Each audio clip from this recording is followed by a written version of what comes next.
morning, everybody. As PCR is coming up, we have very interesting cases in this edition, as usual in PCR London Valves.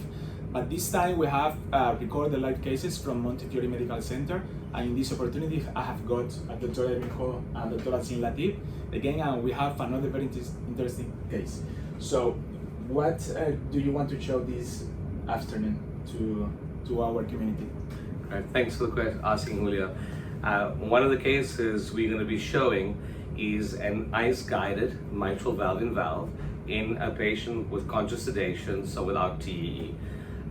Part of why we chose this case because it really highlights the importance of the heart team and imaging and intervention working together for me.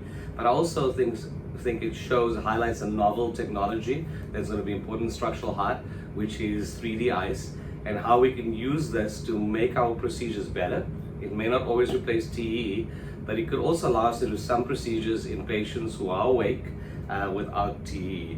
But Edwin, a lot of imaging people are scared of 3D ICE. They think us interventionists are going to use that to kick you out of the lab and replace you. What do you think? I think so, yeah. In all seriousness though, I think this case really does show some of the workflow subtleties and sort of what we've found works very well with this new technology, especially using some of the 3D tools that you can actually use with this specific catheter.